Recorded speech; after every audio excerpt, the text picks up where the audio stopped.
கன்னியா ராசிக்காரர்களுக்கு குரு இது வரைக்கும் 9ல் இருந்தார், 10ல் வரார். கேந்திராதிபதி தோஷம் 10ஆம் இடம் என்பது. அதே சமயம் 10ஆம் இடத்தில் குரு வருவதனால தொழிலில் கூட இருப்பவங்களால் ஏதாவது சதி இல்லாமல் பார்த்துக்கு. கூட இருக்கவங்கள தான் உங்களை நோண்ட பார்ப்பான். உடன் வேலை செய்பவர்கள், வேலைக்காரர்கள், பார்ட்னர்ஸு, கூட்டாளிகள் தொழிலை கெடுக்க பார்ப்பான். அதனால் ரொம்ப கவனமாக இருக்கும். அதே சமயம் எதிரிகள் விஷயத்தில் இந்த பதட்டம் குறையும். படிப்படியாக ஜெயிப்பீர்கள். அனுகூலம் ஏற்படும். தேகாரோக்கியத்தில் 1 நாள் 2 நாள் டே கேர் சர்ஜரி எல்லாம் முடிச்சுட்டு ஜம்முன்னு ஆகிடுவீங்க. திருக்கொல்லிக்காடுக்கு போயிட்டு வர்றது ரொம்ப நல்லது.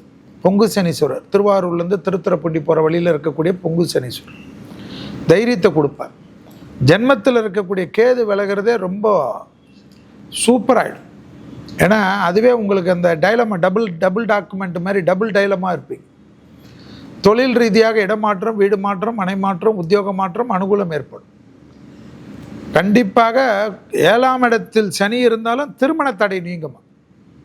ஏன்னா தனம், குடும்பம், வாக்குஸ்தானத்தை குரு பார்க்கறதுனால குடும்பத்தில் சுபிட்சம் ஏற்படும், பணவரவு ஏற்படும், வார்த்தைக்கு மதிப்பு மரியாதையும் ஏற்படும். இரத்தபந்த உறவுகளுக்கும் உங்களுக்கும் இருந்த பிரச்சனைகள் படிப்படியாக தீரும். பழைய கடன்கள் பைசல் செய்வதற்குண்டான முயற்சி வெற்றி ஏற்படும். பெண்களுக்கு அற்புதம் ஏற்படும். குடும்பத்தில் திருப்பி ஏதாவது பிரச்சனையாகி மறுமணத்து அமைப்பெல்லாம் மாற்றி டக்குன்னு நடக்கும். காதல் அமைப்பில் அனுகூலம் ஏற்படும். பெற்றோர்களால் ஏற்றம் ஏற்படும். ப்ரீத்திங்கை மட்டும் கவனமாக பார்த்துக்குங்க. கன்னியா ராசிக்காரர்கள் யோகத்தையும் அனுகூலத்தை தரும். 10ஆம் இடத்தில் இருக்கக்கூடிய குரு பக்கத்தில் இருக்கிறவர்களிடத்திலும் எச்சரிக்கையாக இருந்தால் போதும். முதுகு வலியா, மூட்டு வலியா, கை கால் நீட்ட மடக்க இயலாமையா, அறுவை சிகிச்சை இல்லா குணம், ஆயுட்கால நிவாரணம். டாக்டர் ஸ்ரீவர்மா PCR, மகாராஜா தைலம் அனைத்து மருந்து கடைகளிலும் கிடைக்கும். திருமண வைபவங்களுக்கான பிரத்யேக பட்டுப்புடவை collections, Thillai wedding silks, KVP theatre road, Ilampillai, Salem.